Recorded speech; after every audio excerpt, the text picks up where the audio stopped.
Hello, everybody. This is John from A Thriving Mindset, and today I'm going to talk to you about why I do what I do, why I am a life coach.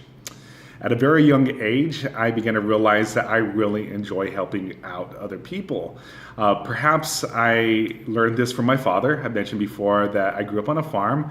My father was a very humble man. He only had a third grade education, but he was a type of person who would help out anybody that was in need. And perhaps I followed in his footsteps. At a very young age, in adult years, I began to find myself in roles where I was helping other people for a vocation.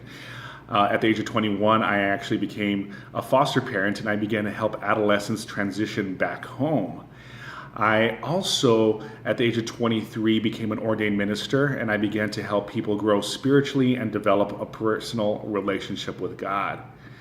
For the past 6 years, I've worked in higher education and I've been helping adults reach both their educational and career goals. This has been an exciting role. I find fulfillment in helping people add value to their lives in this manner. Most recently, I became certified as a life coach this past year. And I have decided to become a life coach because I want to help people live the lives that they've always wanted to live.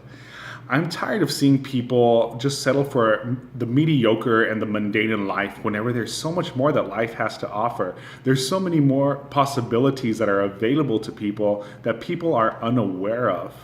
And it just really saddens me whenever I see people who have dreams or who have visions, who desire to live a different style of life, but yet they believe that this dream and this vision is unattainable. I believe that dreams were not meant to be shelved. I believe that dreams are meant to be reached. They're meant to be attained. I believe that if God has given us a desire, if He's given us a dream, then I believe that it's our duty to do all that we can possibly do in order to attain it. Growing up, I mentioned before that I grew up in a Christian home and I was taught different verses in the Bible at a very young age. And one verse that really just has stuck out to me and that has really helped me even when I feel down and out is one that reads like this. It says, "No eye has seen and no ear has heard, no mind has imagined what God has prepared for those who love Him." Now, if I truly believe this to be true, then why should I ever settle?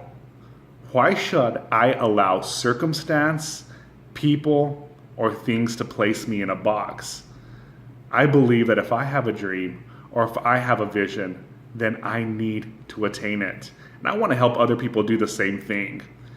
I think that two of the main reasons why people do not live the life that they want to live or fulfill their life's dreams and desires is because they have a fear of the unknown and they also fear the opinion of others. And I want to talk to you about the fear of others, the fear of the unknown in another video. But today I want to talk to you about the limiting factor of the opinion of others. And I'm passionate about this subject because for the longest period in my life, I allowed the opinion of others to dictate where life would take me. And please note that I state that I allowed myself because I know that I was giving over control of my life to the opinion of others. And it was not something that could be forced on me. I gave it permission.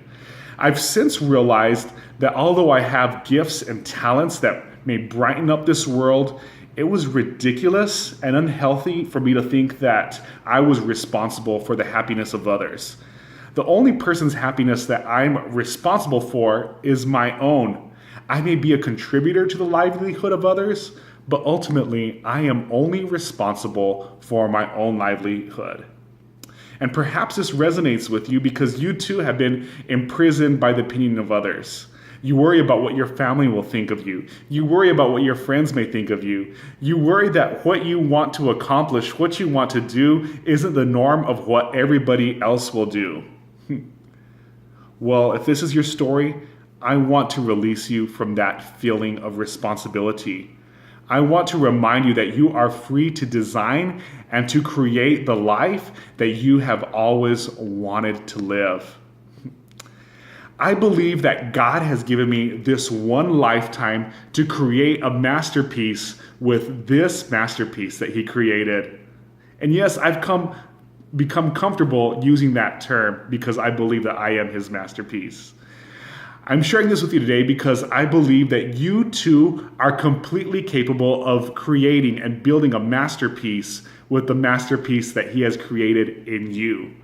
I don't believe that it's coincidence that you were born with specific gifts, talents, and skills, and also a dream to accompany them. I don't believe that you were born to just merely exist. I believe that you were created to thrive. So what now? I want to invite you to take a deep breath and imagine the countless possibilities that this life has to offer.